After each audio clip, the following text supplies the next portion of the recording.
Naibu Waziri Mkuu na Waziri wa Nishati Dr. Doto Biteko amekagua na kuzindua kituo cha kupokea, kupoza na kusambaza umeme cha msongo wa kilovoti 132 cha Uhuru kilichojengwa wilayani Urambo, mkoa wa Tabora. Akizungumza na umati wa wakazi wa wilaya ya Urambo baada ya kuzindua mradi huo, Naibu Waziri Mkuu Dr. Doto Biteko amesema uwekezaji uliofanywa na serikali katika sekta ya nishati wilaya ya Urambo, mbali na kuwanufaisha wakazi wa wilaya hiyo na wawekezaji wa viwanda, pia utaongeza mapato ya shirika la umeme yanayotokana na Urambo pekee hadi kufikia shilingi bilioni 4.5. Na hii ni kwa mwaka, tofauti ya awali ambapo kiasi cha shilingi milioni 327 pekee ndiyo ilikuwa makusanyo katika wilaya hiyo. Nimetupa heshima kubwa mno leo. Kwa kweli naomba niwashukuru sana. Naona fahari kwa kiongozi wenu. Mimi jamani napenda kuongoza watu wenye matokeo. Endeleeni sana mama. Kabla ya kituo hiki kujengwa, makusanyo tuliyokuwa tunapata kutoka Urambo ilikuwa ni shilingi milioni 327 peke yake. Kwa siku hizi chache ambazo tayari tumewasha hiki kituo, makusanyo ya TANESCO kwa wilaya ya Urambo yamepanda kwa 10%. Maana yake ni kwamba ndani ya muda mfupi hata TANESCO mapato yao yameongezeka. Ukiniuliza mimi kwa hesabu za kawaida, manake Urambo peke yake itakuwa na uwezo wa kuipatia TANESCO kwa mwaka shilingi bilioni 4 na milioni 500 kama hali tabaki hivi bila kuongeza watu wengine.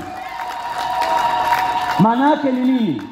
Kiuchumi manake ni kwamba kama tumewekeza hapa bilioni 44, bilioni 16 kituo, bilioni 24 kwa ajili ya line na bilioni 4 kwa ajili ya fidia. Manake fedha hizi bilioni 44, uwekezaji huu tuliouweka hapa, hela hiyo itarudi ndani ya kipindi kifupi kabla hata ya miaka 10 kuisha. Huu ni uwekezaji wa mfano. Manake ni kwamba serikali unaweka mahali fulani pesa ili upate pesa nyingi zaidi. Na hapa ninazungumza kwenye makusanyo ya bili za umeme peke yake. Sijazungumza manufaa mengine ambayo Mama Sita amezungumza. Watu wa maji watahitaji umeme. Wanaosaga watahitaji umeme. Watu wa tumbaku watahitaji umeme. Wanaojenga viwanda vidogo vidogo watahitaji umeme. Watu wa saruni watahitaji umeme. Hata wakina mama ili wapendeze watahitaji umeme. Ukichukua manufaa yote haya ukayaweka kwenye uchumi, mradi huu utarudisha gharama ndani ya kipindi kisichozidi miaka 5. Hongereni sana. Gharama za mradi kwa ujumla ni bilioni 44, ambapo bilioni 24 zilitumika katika kujenga njia za kusafirisha umeme na bilioni 16 ilitumika katika kujenga kituo hiki kilichopo cha kupoza umeme na bilioni 4 zilitumika katika kulipa fidia kwa wananchi waliopisha mradi. Mgeni rasmi, utekelezaji wa mradi huu tayari umekamilika kama nilivyoeleza, na tuliwasha tarehe 20 Machi 2025 ikiwa tumewasha njia ya kusafirisha umeme pamoja na kituo hiki cha kupoza umeme. Hali ya umeme kwa mkoa wa Tabora ni nzuri na ya kuridhisha. Mkoa wa Tabora unapata umeme kutoka kwenye gridi ya taifa kutoka Shinyanga kwa msongo wa kilovoti 132 na kupokelewa kwenye vituo vinne. Na jumla ya vituo vinne hivi vina megawati 85.5. Mahitaji ya juu ya umeme ya mkoa wa Tabora ni wastani wa megawati 28 kwa sasa. Na hivyo inatumia 32.7 na uwezo wa vituo vyote hivyo na kufanya kuwa na ziada ya megawati 57.7. Na hivyo Mheshimiwa mgeni rasmi, utaona kazi yetu ilikuwa ni kujenga miundombinu ya kusafisha umeme kutoka Tabora mjini mpaka hapa tulipo, yenye urefu wa kilomita 115 lakini na msongo wa kilovoti 132.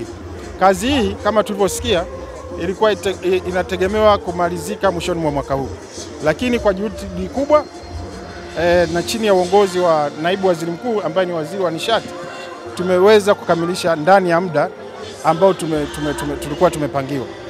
Na juhudi kubwa ambazo tulizifanya ilikuwa ni kuongeza timu, kuleta timu ambayo ilituwezesha kufanya kazi kwa uwepesi, lakini pia kuongeza vifaa ambavyo vilitusaidia sisi kutekeleza majukumu yetu kama jinsi serikali ilivyokuwa imetegemea. Kwa hiyo mpaka hapa kama mnavyoona mradi umekamilika kwa 100% na kituo hiki kama mnavyoona kimeshaanza kufanya kazi kama jinsi wataalamu walivyosema. Kwa hiyo sisi kazi yetu ilikuwa ni kuleta njia ya kusafirisha umeme na tumekamilisha.